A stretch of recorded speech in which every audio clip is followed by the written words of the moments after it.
This episode of the Unredacted Podcast is brought to you by Dragon Forge Consulting. Dragon Forge provides boutique consulting services for federal and commercial clients looking to expand their business in a turbulent time. Learn more by visiting their website at www.dragon-forge.net. That's www.dragon-forge.net.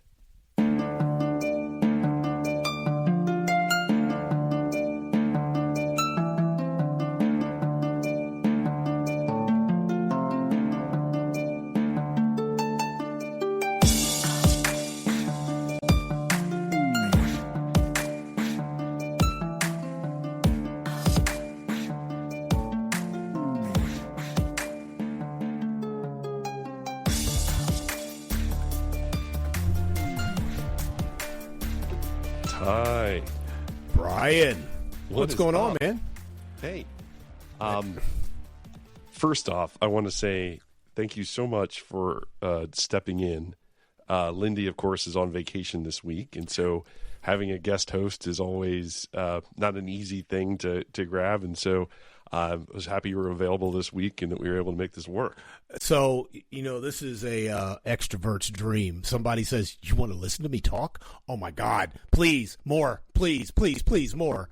So absolutely no problem. It's my pleasure. Well, how have you been doing? Since the last time I was on the show, and, it's always interesting to be on the other side of the mic.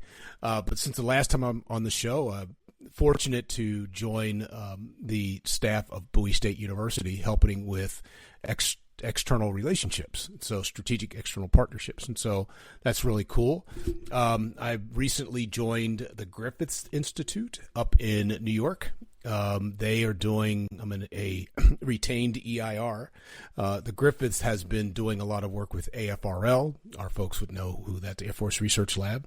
And so they're trying to build out a venture fund as well as a venture studio, which is something I'm really interested in. I think venture studios are proving to be, or will prove to be, the next wave in venture capital deployment, where instead of we just throw money over the transom, a venture studio will actually support organizations transitioning from a really good idea to actually exiting. The data would show that in traditional venture studio, it's like a 7-year to exit. In a regular venture, it's a 7-year to exit. In a venture studio, it's 2 to 3 years. So, for the work that, we do in the national security space, it really becomes a placeholder. So companies can just work on the good idea while somebody else is helping with the back end administrivia stuff. They end up every time I talk to you, I learn something new. I had never heard of this concept at all. This is really, really interesting. There's a lot of defense tech. I wouldn't say a lot, but I think the defense tech space is starting to shift more towards the venture studio because you get to control the money is not quite right, but you have a better impact on what get executed. And so when you're starting to build stuff, you build stuff that has instead of chasing money, which ends up with a lot of the venture capital people that jump into venture capital, they chase the money, and it's almost to the detriment of the product. This allows you to manage all the back end stuff. You have capital, you have a co-founder, and it's an institutional co-founder like the studio, but it's an institutional co-founder that allows you to kind of just go out and just do really good work and work with the customer. So it's a very interesting concept. And so I've been doing that and a bunch of other things, helping out some companies. So good stuff. That's really interesting. Yeah. And never a better time than now. I think, oh my God. As we watch this play out in the Straits of Hormuz, we're seeing not only strategic innovation on the side of the adversary, but we're seeing technical innovation on their end. And here we are, where largest, most well-funded military in the world, we're playing catch-up, right? They have already thought through some things that we, you and I, deliberated on many years ago about, attritable systems and, denied access areas. And here we are, we're living it. Yeah. It's interesting how this conversation harkens back to our conversation talking about innovation systems, so like ecosystems and the processes. And I think we're starting to see particularly with Hormuz and the drone technology and how this stuff happens and the speed. I mean, notwithstanding artificial intelligence and the speed at which things are happening there. Looking at what happened with Claude, Anthropic, and all those things, that you can't continue down the path of what you used to do. It's just too slow. It's just too slow.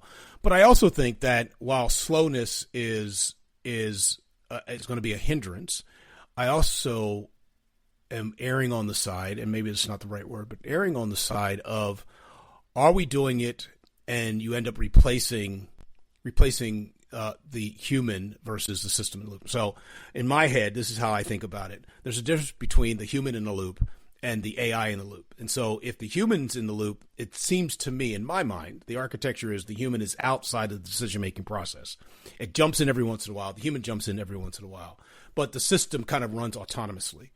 But what happens if you put the human in the loop, the things that the humans are specifically and hopefully will ever be the creative side, the one that looks at, that judges ethics, thinks ethically about what that might mean and how do you actually shoot, no shoot, do you do this, do you do that?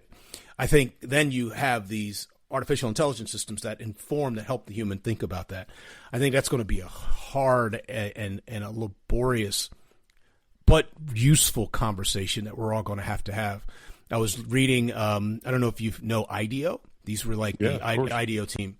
I was reading an article last night that I just found on LinkedIn, my favorite social media space, that was talking about historically what happens in the shifts in industrials, right? So you go from agricultural, industrial, steam, and blah, blah, blah, and what happens with the residual human capacity.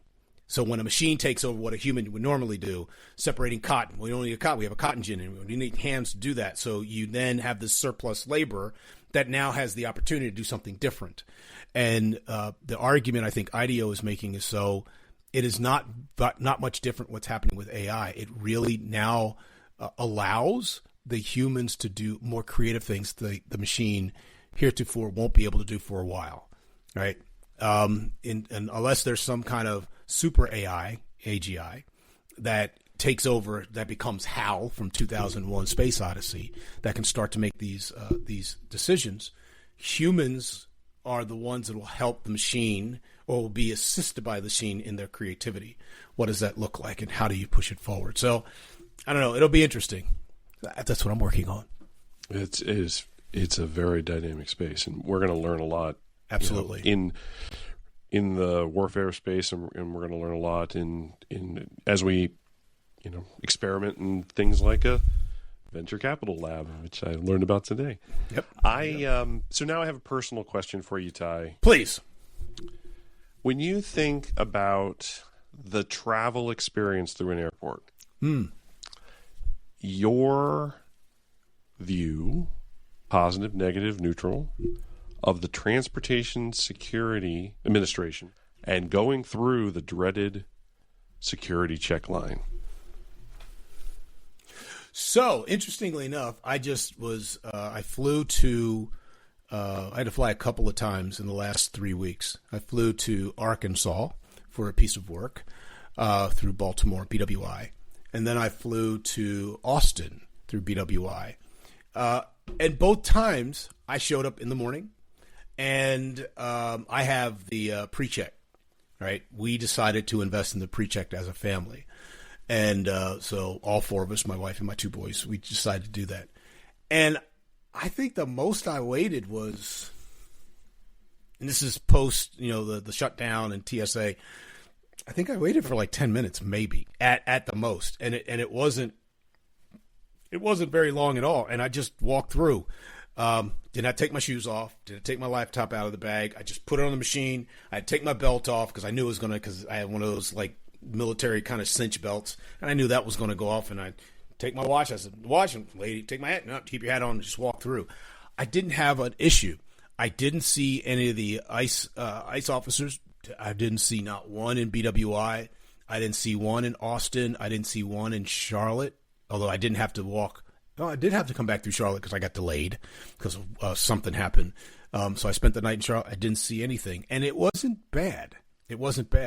My wife had to fly through Atlanta a couple of weeks ago, and there was an ICE officer there, and like, ma'am, are you a U.S. citizen? She's like, took their passport card. Yes, I am, and kept on walking. Just kind of blew past him, and so I did not have an issue. And so I know that you wanted to have this conversation, and I've been thinking about it. I think the only thing that as I was preparing in the last hour or so about this, the thing that I thought about was my picture. So they take my biometrics on my eyes. So I kind of pay attention to it, like really taking the whole frame, the eyeballs, although you don't see the eyeballs. And they have a statement that says, we're going to erase it after we have to reconfirm that it's you and you. But like, where does that data get stored? I was thinking about this. My youngest son he's a computer scientist, first of all, but he's a beautiful soul who thinks and he writes, and he wrote about, there's this concept in postmodernism called the panopticon. And the panopticon, is this notion that in a prison system, that it's in the round and there's this post in the middle that has purview against everything around it, that you as a prisoner can never tell who's observing you at any one point. And, there's the postmodernists would argue that we're living in a panopticon state, that there's a surveillance that happens all the time. And what does that mean? And what does that mean for human agency and the control of who you are and how you show up in the world and how you are observed in the world? And so it is, it's interesting. That's the only thing that I think about as a result. But I mean, you and I both I spent 2 decades, you spent 3+ decades in the intelligence community, so I'm like, do you going to have everything you have on me? Yeah, it's everything else. I think, so to tip it out for our audience, our guest today is just the past director of the intelligence unit for the TSA, which of course, this is Mary Quinn, who I go back with at DIA for quite a while. Wow. And I didn't know that unit existed until I found out that's what she was running. And so it was kind of interesting to learn from her and listen to what she had to say. But I think what's interesting about what you just kind of laid out was this is the common experience of the American public. And I would argue that aside from the Postal Service, the TSA is probably the thing that most American citizens have contact with as the government. Like, it is a government entity. It's a part of their life. And yeah, the allegory you're talking about, the panopticon, like that is about, you described it quite well, but I think the governing principle of I'm being observed, what do I do under surveillance versus what do I do when I'm not being surveilled, and what does that mean for human freedom is an interesting question. And Mary, I think, was perfect for this job, and it'll come out in the interview when we share it with the audience, but she was very sensitive to that. Right? These are folks that have, for the majority, have not done anything wrong. Yeah. And so the percentage of folks that actually get caught up into the law enforcement cycle, they're on a list. Yeah, and usually a very, very bad list, terrorism list, or a human trafficking, or some sort of criminal element. But the tail that comes behind that to push to the TSA, so that particular gate, I guess they're not gate agents, that officer sitting at that machine knows I have to stop this person, and I have to be ready to push them into a law enforcement cycle, whether that's interrogation, arrest, or something like that. And when she goes to the description of all that, I just thought, wow, it's a huge enterprise. No, it's interesting. I may have told you, but for the sake of the audience, if I had stayed in the service of what I'm about to describe, this would have been my 40th year. So in 1986, somebody in their inimicable wisdom gave Ty Smith, an 18-year-old, a gun, a badge, and handcuffs, and told me to go and patrol my little tiny town of 2,500 people. And I was a police officer, and I did it on and off for 4 years. And so what you just described, interestingly enough, I never thought about. Like this TSA agent, I see them I don't even see them as law enforcement. And that's just me, right? But I know that they have an LEO, like the first vanguard of the LEO experience. So you come to the gate and something's wrong. They go, well, could you stand over there, sir? And then, I did get patted down I got chosen for a pat down for the first time in Arkansas. I'm in the middle of Little Rock, Arkansas. There's literally Brian, it took me longer to get through TSA than it took me to get to the gate. Right. Yeah. And it was literally nobody there when I got there. And I got chosen for a screening, a pat down screen. I'm like, what in the world? And it never really dawned on me because I have this, the fast pass, the Disneyland fast pass. The pre-check. Yeah, the pre-check, right?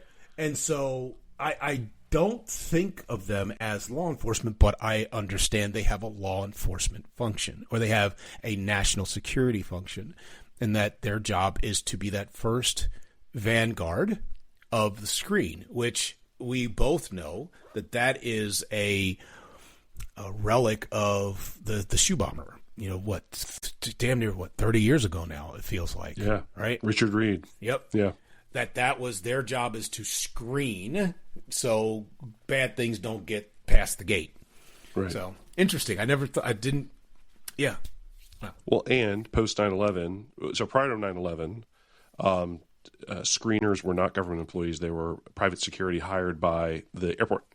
And so it was very uneven as to what they would detect and how. And the decision was made after 9/11 to create the TSA along with the Homeland Security apparatus for the department. And in creating that, it normalized and said, okay, so training is going to be the same. These are the things we're going to look for. Policies are the same across all airports. And that helps out. And I think what was, again, interesting about the interview with Mary was those regularities, like having that regularity and saying, this is what we are looking for. Yes. And I don't want to say this is what looks normal, because what does that mean? But this is the policy. You're not in compliance. It's A or B. It's that simple. Yes or no. And then it's something you can act upon. I think the other part, and Mary didn't mention this, but I will share this because I have another very good close friend who's in the TSA and now is a trainer over there. And one of the things that they like to recruit from is like to recruit high school graduates. You don't find a lot of college graduates as TSA officers. And that's a good thing, right? Because it's now creating a better division in the economy and getting folks who are coming out of school a good job. But that is also who is in front of you. Like you have to, you can't make it super complicated. What Mary's unit was doing was simplifying a whole lot of complicated information for that person that's going to make that A or B decision, yes or no. And I think there's a certain elegance in that. So I in my world where I sit now with the in venture capital and startups, we would call that human-centered design. You're solving a problem for the humans that help them get a job done. There literally is, and I would encourage if you ever want to read a really good book that is very simple and elegant in the way that it describes some of this stuff. The gentleman's name, he's since passed, his name is Clay Christensen. Clay was like the innovator's dilemma. Some of you may have heard of that. But he has a book called Competing Against Luck, and it's a really good audiobook too. It's like, so he talks about, so what's the job people are trying to do? Not the requirement, but what are you asking them? What are they actually trying to get done? And I can't wait to hear how she describes how she went and created a space for the job to be done of a TS agent who has to have 10 seconds to make a good decision and can't overcomplicate it. Where I thought you were going about high school versus college is I heard, remember, I used to be a police officer. I have a master's degree. I started a PhD program. Wasn't right, I still think like that. My friends go like, so when you get in yours, I'm like, okay, let me write something first. But I remember I had just finished graduate school, probably circa 1998, and I was driving and I was listening to NPR, and this they were telling a story about a guy who sued his police department because he police department, not his, a police department, because they wouldn't hire him because he was too smart. He had a college degree. It was in West Virginia. Not that West Virginia wasn't because of, we think it wasn't, West Virginia, but it was really because he might think too much about how to make a decision. He's looking for the gray. It's not this or that. Right? And so if you put a high schooler in who doesn't have the training that it takes to start to do critical thinking, like what's really going on? That if I start to think in that 10 seconds, do I do this or not? That 15, 20 seconds, now you have a logarithmic backlog in your getting people through the TSA gate. Yep, nope, go over there. Nope, go over here. Go do this, do that. And so it's not just the job to be done of the TSA agent, but it's also the job to be done of the process. And so how do you infuse and bake in human capacities or incapacities, humans into the process of what you're trying to do? Wouldn't have thought about that unless I knew that's where you were going about it. But that's what makes sense to me, that you have high schoolers that do not have a college degree, that have not had the training to think, so what else might there be? I just need you to make a decision and go. Yep. Is so awesome. We could do this all day, man. We're going to do it again. We're going to have you back on as a regular guest. Invite me, man. Invite me. But it's all good. I really do appreciate you stepping in here, Ty. So thank you for being our first guest host. Hey, no problem. Really much appreciated. And Lindy, I hope you're having a good time on your vacation. She's going to come back fully rested and awesome, funky self, I'm sure. And so here's our interview with Mary Quinn.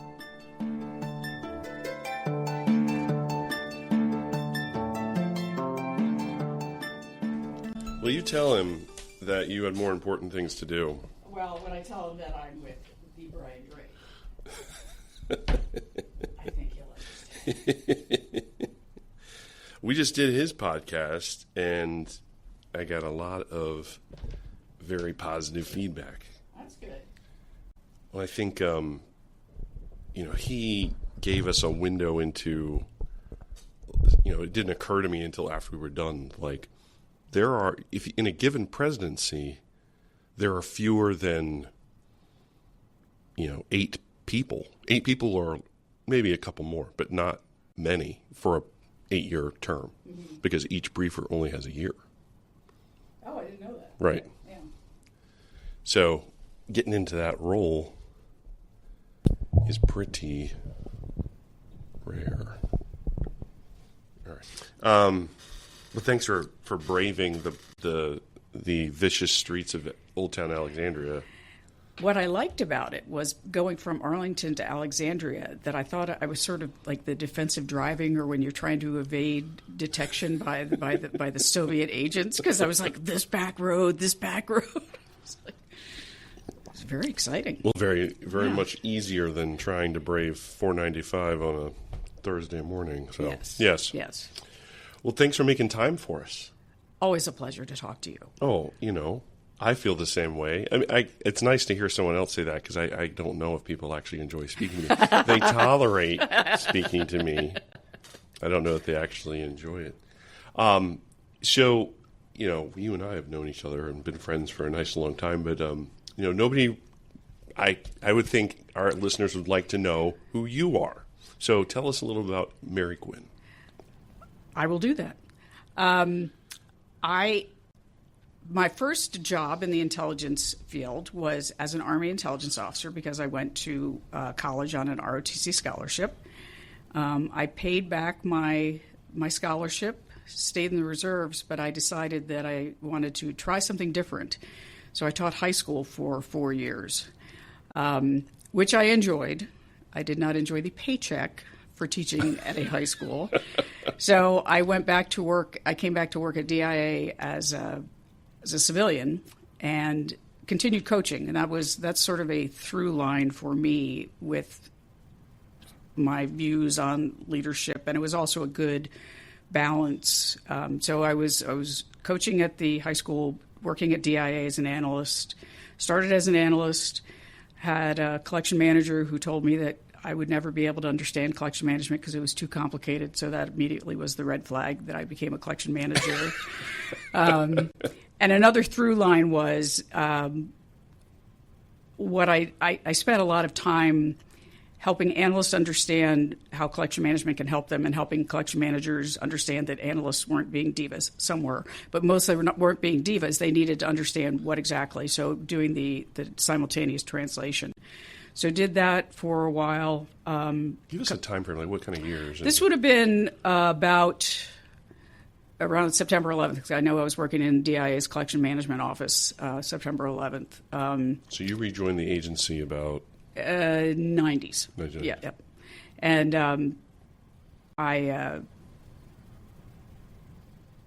one of the other interesting jobs that was very unusual, and one of the things that I do like about DIA, that it's one of the sort of, like the yin and yang, that people are like, they wanted to do everything. And I said, but that also has the plus side of that there's a lot of different things that you can do in the job. So I was in a special office that we had to make determination that the Vietnamese government was making progress on a couple of different areas before the United States restored relations. Right, normalization. Right. And one of them was accounting for POWs, MIAs from the war. And so that was the office that was in DIA, and that's core mission in DIA. Yeah. And I got that job because I had in college worked in a refugee camp in Thailand. So I had regional expertise, and that was a lot of that in the job at DIA. I got to go on one of the investigations, and it was important to sort of have the cultural understanding of when you're talking to. We'd be interviewing these villagers and the people and the government officials and the villagers to try to figure out, could we get resolution on what happened to either people that were held captive or were down in proximity to enemy forces. So it was a really interesting job, but it was really very forward-facing because we needed all of our analysis on cases was presented to families and to Congress. And so we needed to, and that was another lesson that was very good for me coming out of that was the importance of precision, precise language, because this was making determinations of, do we have a presumptive finding of death? Do we know enough about the family? Do we continue to investigate? So you had to be very precise in your language about what we knew and what we didn't know. And I think that was a very good lesson for me for all intelligence jobs afterwards, that the rap on intel people is that they're always weasel wording. And I was like, no, you need to be precise. And if you're not precise, and if you don't know it, you need to say that you don't know. Right. Because that consequence is right in your face. You're sitting across the table from a family about their loved one. And it was one of the most profound experiences that I had. In addition to the families, was there was a case that I had. It was a Air Force pilot who was shot down, proximity to enemy forces, and they were never able to. And he was on the radio saying, "I'm down, I'm okay, but I know that I can hear gunfire around me." And then we were never able to recover him. And one of the person who had been the pararescue person who went down to try to find him, he'd had a lot of difficulties, and so I got a call from a VA hospital, and it was a psychiatrist in a VA hospital who said, I have a patient, he's 100% disabled because of PTSD, because he feels horrible guilt that he's the reason why this happened to this pilot. And couldn't get him back. And he said, could you talk to him? I've tried to tell him that that's not the case, but what happened was the guy came back, said I couldn't find the pilot, and some knucklehead told him, he's like, well, we found him later. He was skinned alive, and it's because of you. I mean, just horrible, horrible stuff. He tells this guy that, and it was because of him that all of these horrible things, that the guy was tortured, and so now he's completely just shattered. Yeah. So I walked through. I walked through everything we had investigated, everything we found in Vietnamese records, and told him everything we had done on the case, and to reassure him, which I could, to say that did not happen. Did not happen. We've talked to the Vietnamese units that were in the area. That did not happen. And he just kept saying, he goes, but it was an officer who told me, and I was like, well, he didn't tell you the truth. Right. And it was, but for some people that, that we live in our nice little bubble and put all of our classification markings and just other people that are in the club see it, to have this be so personal and profound. It was an interesting, challenging, but rewarding in some ways job, but it was very different from normal intel work. Yeah. Strategic, long range. Right. Yeah. So you did that for a while. I did that for a while, and then did the collection management and did a bunch of the initiatives. It was a congressionally directed activity to say, we are funding all of these different collection programs. What's the return on investment? Mm-hmm. What do analysts actually use? And it was a great project, and one of the things that I also liked about it was that I was a 14, but I had a pretty large responsibility to go to the combatant commands and all of DIA and the service production centers to ask analysts, what do you use to do your job? And then if you don't use something, why is that? Right. And one of the interesting factoids that I always liked from this was they'd say, well, we use this at DIA and it's really important, but we don't use this other overhead system.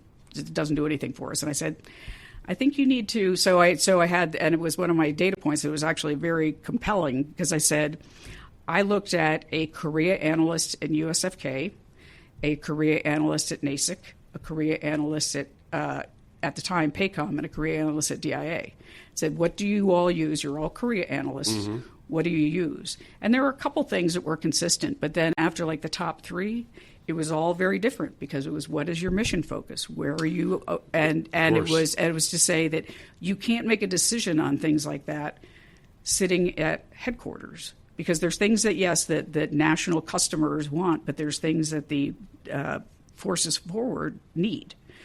And we actually now had data. Right. To show that. Right.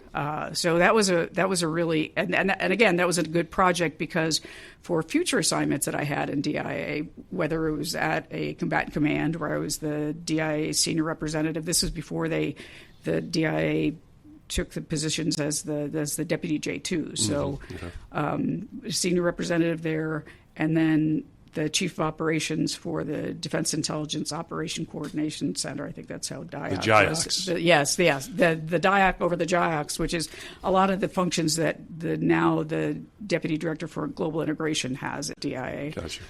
And then as the head of the Collection Management Enterprise, those experiences, understanding who uses what resources and the importance of having somebody as an advocate for them were very helpful.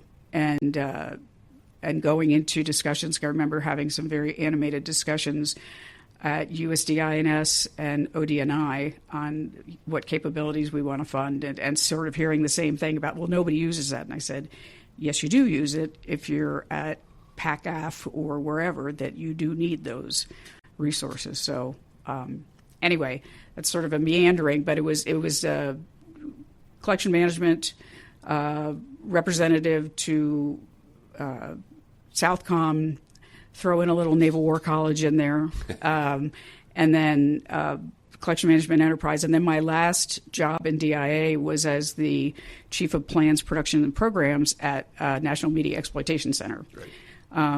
And that was, again, sort of the... what does that center do?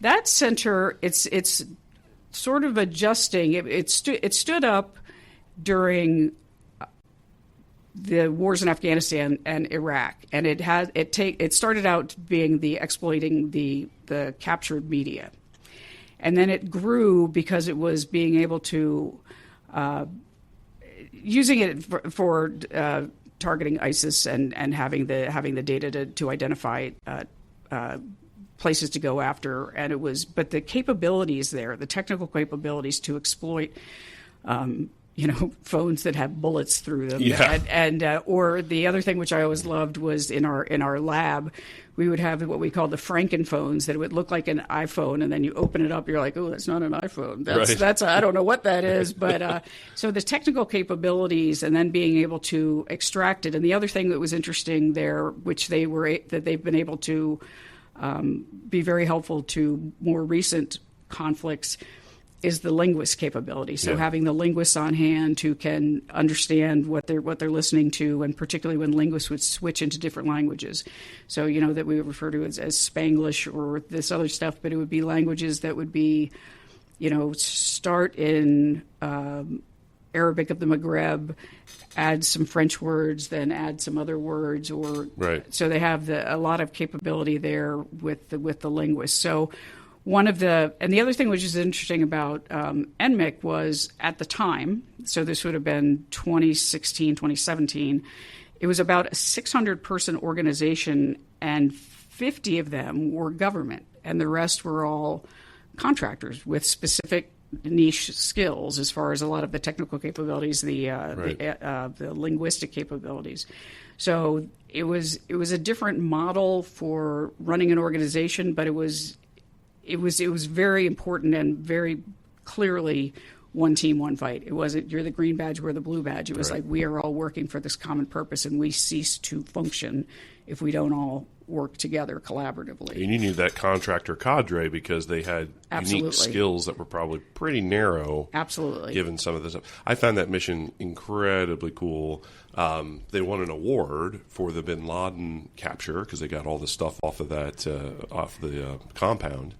Hard drives, books, journals, amazing amount of stuff that they were able to turn around in a very short period of time. And one of the other things that was really interesting was the being able, and this, it's an unfortunate period but when they had the ISIS and the holding the people captive and being able to tell, is this accurate or have they falsified these videos, to be able to tell that, which was important as far as the prosecutions and for advising other countries and partner nations who had that we had the capability that we could help. And that was it. We had a lot of capability sharing with partner nations, some of the traditional partner nations, but additional partners who had, journalists and people working in NGOs and their citizens being held and being able to give them, here's what this, I know what you see, but we've done the analysis and we've done enough of this to be able to tell that this is legitimate, this has been falsified. Right. So you could prosecute in a case in law if you needed to. Yeah. Right. Interesting. All right, so that was the last gig you went into the private sector for a short bit. Yes. It's where I guess our friendship kind of blossomed. Yes, we spent quality time there. So working at Deloitte, and again, this is, as I mentioned earlier, the cross-pollination of being able to say to Deloitte, when the government says they need this skill, this is how they define it, which is not necessarily how Deloitte will define it in terms of, and that was a lot of the discussion about analysis. Right. It was like the analysis they're looking for is defined this way. And then to the government, to my colleagues, former colleagues, to say, here's some capability that Deloitte has that I think could help you with this particular problem. And it was interesting, always the us, them, you, us, we, whatever. And it's like, make sure you have the pronouns correct there. Right. Yeah. But it was helpful because to say, I know this is a great capability that you, Deloitte, have.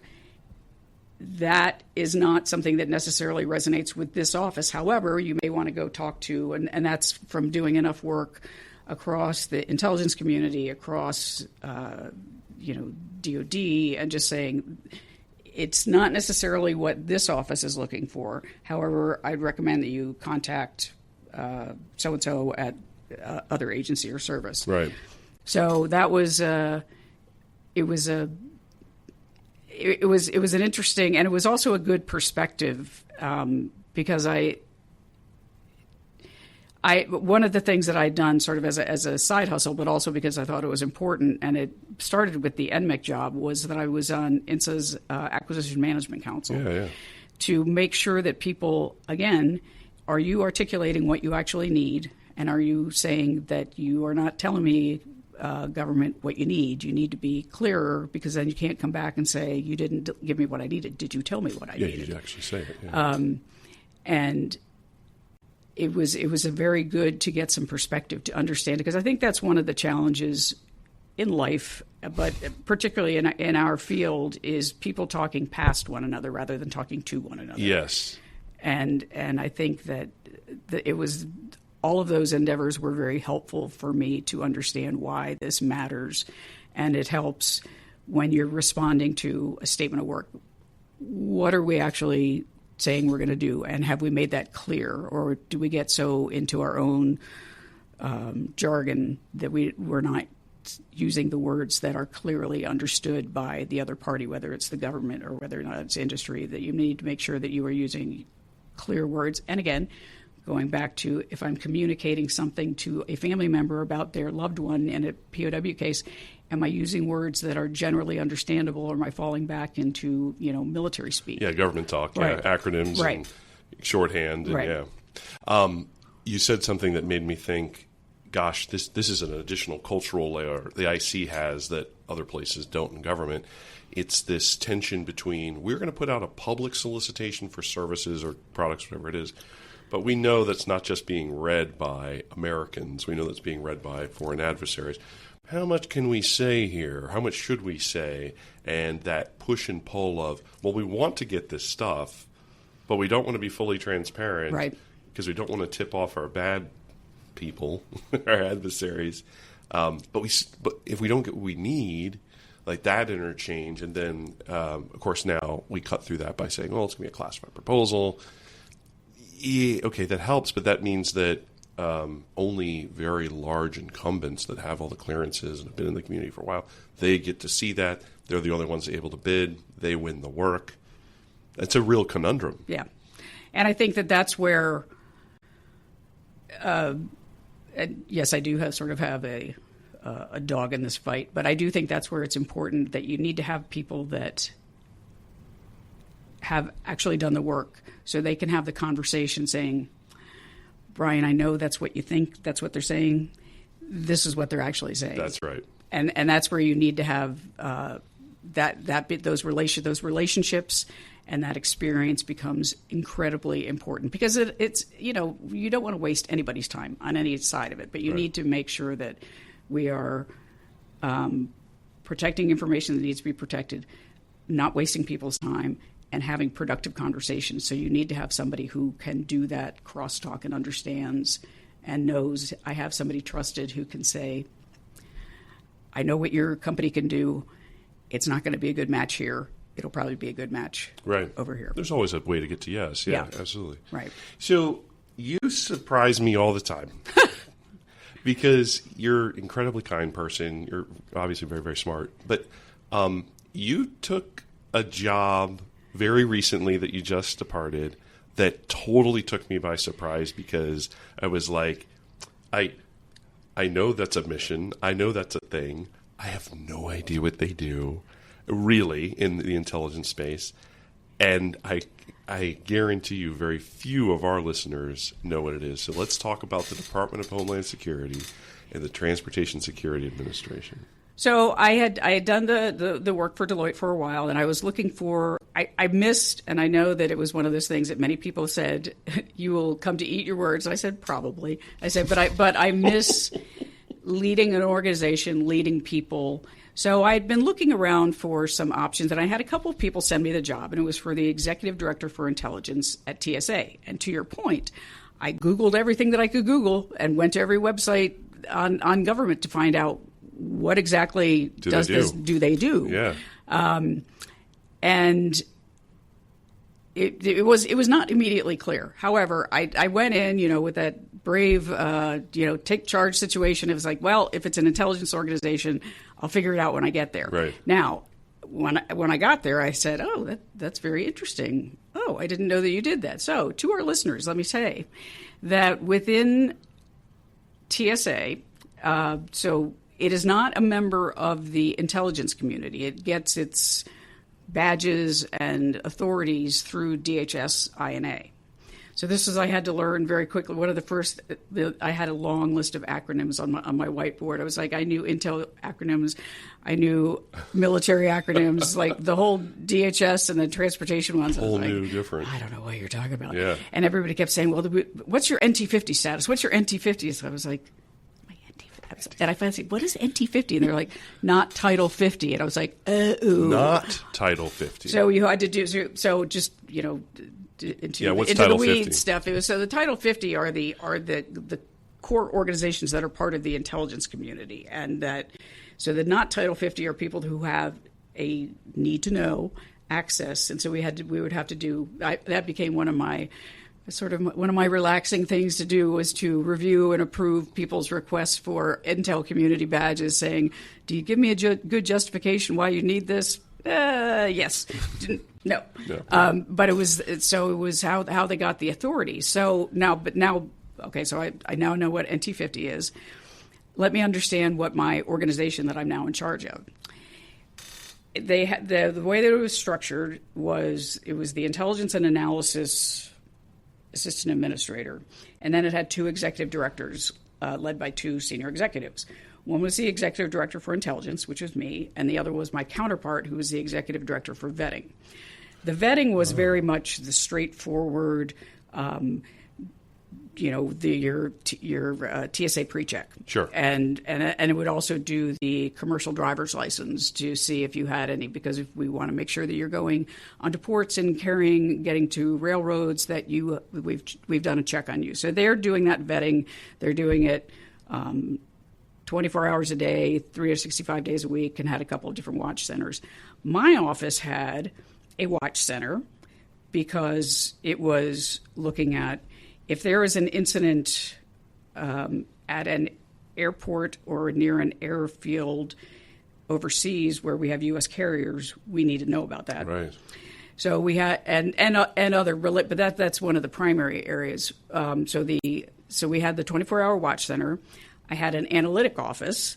I had a field intelligence officer, so intelligence officers who were at most of the major airports in the United States, and then the threat intelligence sharing branch. And so because it's Homeland Security, we had the Intel mission, we did support to law enforcement. Those I was familiar with because I had also done enough support to counter narcotics that I understood some of those relationships, the law enforcement and Intel. The third ring of that I was not familiar with, which is the regulatory. So TSA regulates industry. It regulates the airlines, regulates some of the commercial rail, and has responsibilities as far as when we say that you need to make these provisions, you cannot bring your big bottle of Coke through the TSA screening. Those types of regulations are managed by TSA policy. Interesting. So this threat intelligence sharing branch had a surface team and an aviation team, and they worked extensively with industry. And we had a certain number of industry partners who had some clearances, but a lot of it was unclassified. So we needed to provide regular updates to them as far as this is what we're seeing. This is some things you should be aware of. We would do quarterly classified briefings where they would come in and it would be presentations from the Intel community, and then they would have the policy discussions. But their view was we need to know sort of the background about why you are telling us that we need to increase our screening as far as what we allow onto the aircraft. So it was a big learning curve for me. But one of the things how I sort of maneuvered this is that I came in and I said to my leadership team, I said, I understand how to run an intelligence organization, but I'm going to rely on all of you to help get me smart on how it presents in the transportation sector, and understanding that cyber is a big issue because it's going to shut down airports and it's going to affect the pipelines, and these are all things that we care about for the infrastructure. So it was a really interesting, from that point of view, to learn something new. And what I would always say to people, they said, no, you're not going to be the ones that are going to make the decision about which weapon system China is developing. I said, but you do have some particular niche capabilities that you are the experts on. Right. And there are going to be times when you are the expert that and I can't. There was one. You sort of don't know when it's going to pop up, but then it pops up, and all of a sudden, I guess we need to have a little bit better idea of how, if somebody's trying to send bad things, how do we track that? What's the system? And so we spent a lot of times. We have a TSA as an organization has representatives that are part of country teams and a lot of our key allies. Sure. And to advise them as far as, so one of a very ongoing, very emotional discussion is the liquids, aerosols, and gases, like what you can bring onto a plane. How many ounces? Right, how many ounces, and then the detection methods. Right. So that was another thing that I went down. I'd been to Huntsville a number of times going to MISC, but I'd never been to the big FBI. Yeah. The lab has moved down there now. Yeah, and the lab was just amazing, some of the capabilities. So it was really interesting to learn a whole different section of work that's going on that we sort of I have my pre-check and I go through. And another thing which I liked about the office was we had a number of very strong intelligence officers who had started out as screeners. Oh, okay. So actually on the front lines. They were actually the screeners, and they either were intrigued by, I get these briefings, shift briefings about here's the things to watch out for. I want to learn more about this. And they were excellent, and they also gave the good perspective. And this is, I think it helps you avoid, which is very important across the board, the group think. It's that I don't understand, this doesn't seem like it matters, and they would explain this is why this matters, because here's this particular screening system, here's what it can detect, so we need to understand why we are concerned about this, right? And probably what it can't detect. Exactly. Right. And so it was a good mix of people who had come from they were Title 50 intel organizations, and they liked either the mission or they liked, some of the field intelligence officers. They liked to be out to be in the field, which is an appeal to a lot of people. And this is in the field at Dallas as opposed to being in Helmand Province. I was going to say Syria or something. Yeah. A little safer. Right, yeah. So we had people out in the field, but to have that blend of experience with traditional intel and the particular niche that TSA had, so it was an interesting blend, and my job as the leader was to make sure we're hearing the different voices, and that we have a collaborative project, that we don't let the loudest voice in the room that's like, no, we need to listen to so-and-so because they were there and they understand why this is an issue in terms of like airport operations and what we need to, what we can and can't do. So it was a very interesting job, and it was, I have a very different perspective now when I'm traveling. Yeah. To just say like, oh, I see you're using this screening machine. That's top of the line. Like, okay, nerd. Yeah, right. Well, and you just shared a piece of information I don't think people commonly know. So you just don't have aviation in that mission. No. What do you have in that whole mission? The Coast Guard still has a primacy for the ports, but a lot of times, clearly, the rails and the pipelines, surface roads will go into the ports. So that's where we have to work collaboratively. Oh. So it is definitely the surface transportation, so the railroads, commercial trucking, the pipelines that support all of that, and then the cyber network that's underpinning all of these different things. So you had to worry about threats to pipelines? Yes. Oh, wow. Yeah. That's significant. Like there are so people don't think about this commonly, but above ground, underground, elevated, they're all over this country. Exactly. And you guys had purview over all of that threat collection? Well, and particularly there's, yes, and the regulatory guidance. The regulatory piece, right? Yes. Okay. Yeah, water is different than oil, different than gas. Right. Yeah. Right. And there's some communities within sector risk management authorities that go into my acronym thing but that was run out of, at the time, out of ODNI, as far as sort of the different agencies that had responsibility for different of the critical infrastructure pieces. So TSA had a responsibility within the surface and obviously with aviation. And then sort of everybody had a dog in the fight as far as the cyber mission, but making sure that we're talking to one another, and so collaborating across that community. Wow, it's so complex. And you had, so DIA, you had some contact with the public, but small groups. Now you're talking about a job with contact to the public that's very visible and makes people very upset. So how were you fitting into that puzzle piece? Well, it was interesting. And I always had to just like take a step back, because some of Deep breaths.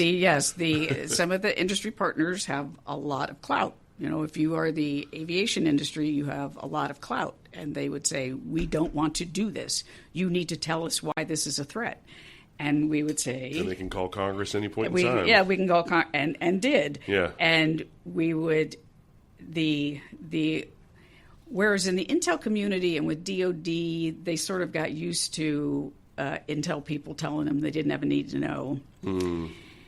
Industry, that line of reasoning was a little less compelling. Right. So trying to get to informing them while still being a good member of being an intel professional, as far as I can tell you this. And it was just very, my team used to laugh at me because they could see me sometimes in meetings when people were trying to dodge and weave, and I'd just be like sitting there like, oh, please, this is making me very uncomfortable. But yeah, so now, from industry's point of view, this is people's jobs, their profits, they're maintaining the services to.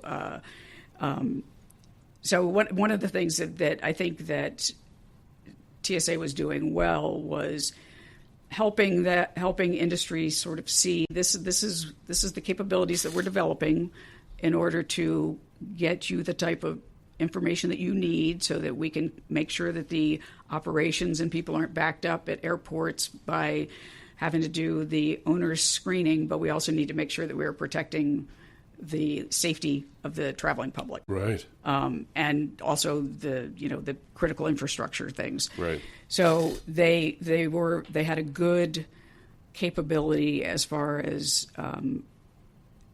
being as forward-leaning as they could, just help people understand this is why we're doing this. We're not doing this just because, I don't happen to like country X. It's like, no, here's what we're looking at. But Right. it was a, and this is a little down Intel nerd rabbit hole, but there were no foreign disclosure officers assigned to TSA.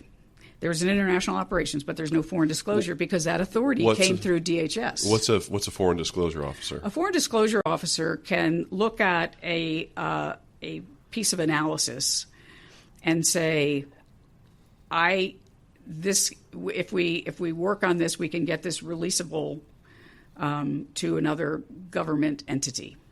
So in a foreign government. In a foreign government, in a foreign government, and so some of that stuff is become a lot more not normalized and a process that's a repeatable process. If you're going national security organization to national security organization. For Homeland Security, because not a lot of governments have something equivalent, finding the right entry point with that partner, and then working with a lot of times it'll be their Department of Transportation. So in the United States, it's separated into Department of Transportation and then Transportation Security.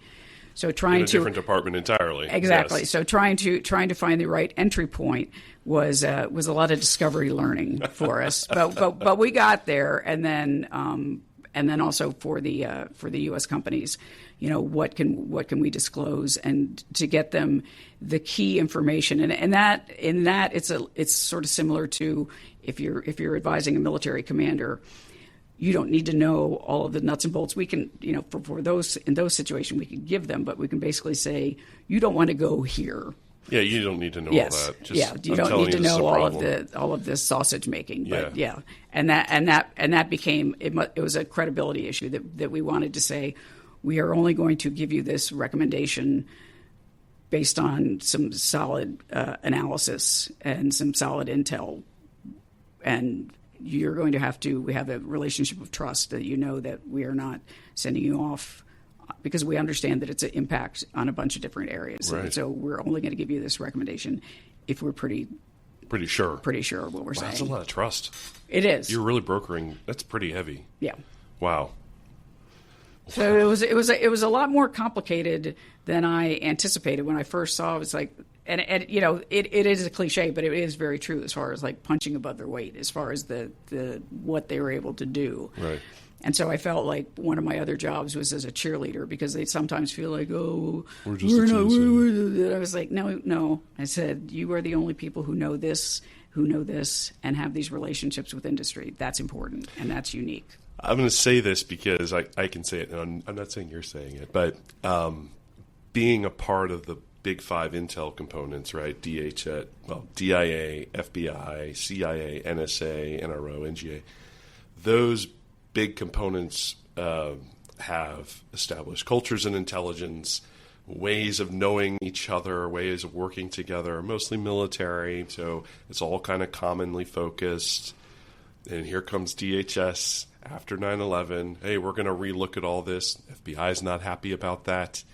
And then TSA, the TSA intel component was that from birth of intelligence analysis and DHS, or did that come later? Honestly, you've stumped the band. Okay. I believe it was. I think it was later. Yeah, and I think that yes, because the initial first responsibility was the screening system. So, and then it was building up, saying, well, we need to have something that provides our backup to why we're doing these processes and the regulations that we're giving. We need to have the background analysis on that. So, discovering TTPs of the enemy, trying to slip stuff through, and figuring that stuff out. Yes, too. and for the cyber thing, which again, is this bad actor?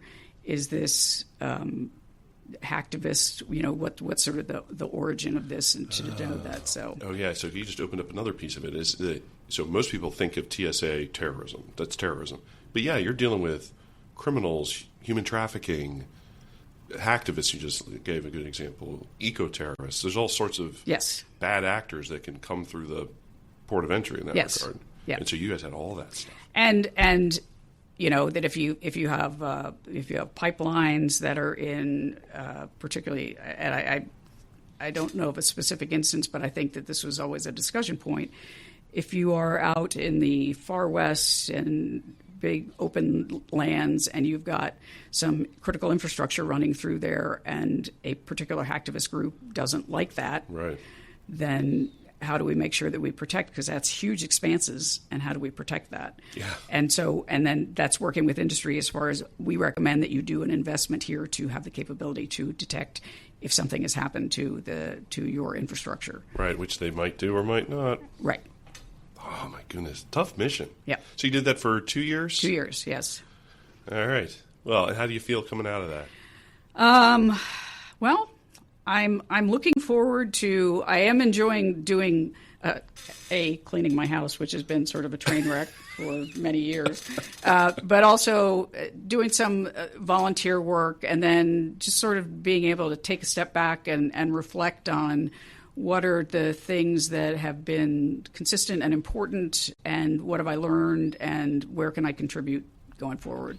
So you've said this a couple of times, so I want to drill into it a little bit. When you think about your time across this full spectrum of experiences, and you think back about who made a really good leader, and what lessons did you take away from that person, and how did you apply that into your day-to-day as you went through the TSA experience or the DIA experience? I was fortunate that I had a couple of leaders, and I, sort of getting the mental picture of them, who were very supportive of me, but they also challenged me that to do better, and I think that those leaders, and then some of my own experience as a teacher and a coach, that I feel really strongly that you don't do anybody any favors by telling everybody, like, everybody gets a prize, you're all winners and whatever. You're going to have to help people to say, push yourself into a job that you might think that sounds hard. Right. This is probably inappropriate, but it is sort of funny because when I was leaving Southcom, I was looking for a new assignment, and I contacted Tish Long, who was the deputy director of DIA at the time, and I said, I don't think that I'm as effective as I can be because I've been here too long. And I said, so I need a new job. So she said, okay. So she came back. She's like, I'd like you to take over as chief of operations and in the DIOC. And I didn't say anything. She said, "What do you?" What? She said, "What do you think?" I said, "There's a lot of testosterone running around in that office." Okay. And she said, "And that's why I want you to go there." Yeah. Because it was a bunch of very, very, very alpha males, all alpha mailing all the time. And so I said, okay. And I took the job, and it was a culture change for a lot of the people, and some people didn't care for it. They wanted to, and so I was like, okay, good luck with you in your career. Yeah. But other people, and one of the things I was able to do is that I was able to say, because we were supporting all of the combatant commands and all of my peers who were the representatives. Right. And I just said, when we do this at headquarters, it's not helpful. Right. This is what they need. And you're fresh off that rotation. Right. And so I could bring that insight. And it was an interesting job. And I think that, I had the first boss that I worked for in the Army, Major Miller. He was Don Miller, who became a State Department officer. He was very much wanted to mentor me and get me to that push yourself, try something different, and he one of the this sounds a little bizarre, but it was very much stuck in my head. He said, as a leader, you need to come in and be the leader present for this office. And he said, and I know that we all have things that are the problems that are frustrating us with our family, with whatever. So he's like, you need to be the leader. And he said, you can't be Mary. You need to be Lieutenant Quinn, and to sort of make sure that you're always presenting yourself as somebody who they can talk to and trust, but I'm not so wrapped up in my own stuff, that because I think that one of the things that was always frustrating is that when you sometimes work for a knucklehead and they're like, well, they've got a lot of anger issues. I said, we all do. But most of us are able to be present for our jobs rather than being consumed by whatever is the drama that we're having that day. Right. And I think that and another thing that was important, and I'd gotten this from Don Miller, Melinda Cook, Tish Long, a bunch, Chris Bourdin, just a bunch of just really solid leaders. And I apologize to anybody that I left off that list, but was be yourself. You don't need to be like everything that's going on in your life, but be yourself and push yourself and create an environment where people feel like it's okay for them to try. And they may not be successful, but encourage them to try. I kept coaching because I loved coaching, and I did it because I thought it was important, and working with the young athletes. And I had a number of people come to me afterwards. They said, that was really important for us to see a senior executive who said, these are my hours during field hockey season. I will be here. If you need me, I'll stay. But otherwise, I'm going because this is my other priority. And it sort of gave them the freedom to create a better balance. It's never actually balanced, but to give them a little more freedom to do things that were important to them. And I think that that's really important. And I wasn't doing it intentionally for that, but if it had that effect, that's good. Yeah. So you and I both have common, friendships with Suzanne White. And, my personality. I was walking out of the building one day, and she was walking out too. And it was a reasonable time, 5 or 6. It wasn't crazy. And I said something like, "Hey," and I just come off a rotation working for her in the command element, so I could do this. I said, "Hey, what are you doing going home? We got work to do in here." And she laughed off, and she says, "Well, this is kind of the point, is that your work is not your life. It's an important part of our lives. Right. But if you can't make time for your family, you can't make time for yourself, you make time for your house, clean your house, then what is fulfilling in your life? Work is a piece of that, but you've got to have the rest." That's very profound. So you took that on as to be the example for folks. Yes. So you have permission, not explicitly, implicitly, to leave the building and live your life. Right. That's powerful. And I think that it's so important because and to also say, you take your job very seriously, but you have got to take care of yourself, because grinding yourself into the dirt is just not productive or helpful for anybody. It's not helpful for you. It's not helpful for the organization. Yeah, you're not helping. If you come to work sick, if you come to work exhausted, you're not helping you, you're not helping us, you're not a productive teammate. Right. So you need to be a productive teammate, and whatever that takes, that's what I need you to do to show up. Right. That's awesome. Do you have a funny TSA story you could tell us? Oh, my God. You've got to have a good one. I mean, we get all sorts of characters in the American public. Oh, well, I remember it does sort of not well on me, but I did learn. Right before I started the job, I was going through the old terminal at National, and I had a very bad interaction with a TSO person, and I was thinking to myself, boy, I'm going to show them because I'm going to be really important, blah blah blah blah.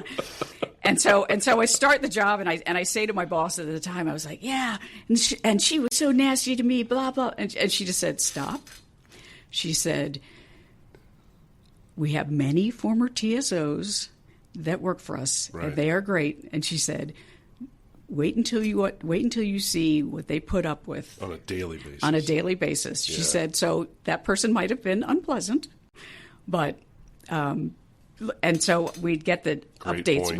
We'd get the updates every day. I was like, oh my God, people are animals. It was. And I remember asking one of our in-house counsel, I said, when we see these incidents that get reported about traveler misbehavior, I said, do you see any patterns in terms of routes that they're on, or is it everything coming out of Cancun, or right.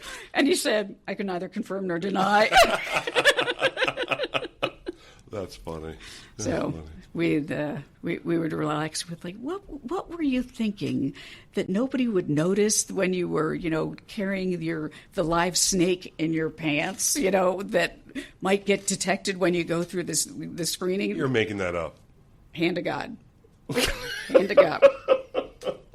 Well, I guess wildlife trafficking or whatever that person's doing is a thing. So exactly. That's a way to go. I didn't know that it was frowned upon. I'm like, to use George Costanza, I didn't know it was frowned upon. It's more than frowned upon. It's straight illegal, just so we're clear. There was a Washington Post article. Now it's probably a couple of years from now, but it was all the stuff that's sitting out just in Dulles that's been confiscated. Yes. It's crazy huge guns, lots of guns. I was has anyone learned anything since the 80s? You don't bring a gun to the airport. But they've got guns and knives, and not just little blades, but swords. Like the old Crocodile Dundee. Machetes and chainsaws. I'm like, who are these people? Why? Yeah, so you got some wild stuff. Yes. All right, Mary. Hey, thanks again. Thank you. I'm Lindy Kaiser. And I'm Brian Drake. And this has been the Unredacted Podcast.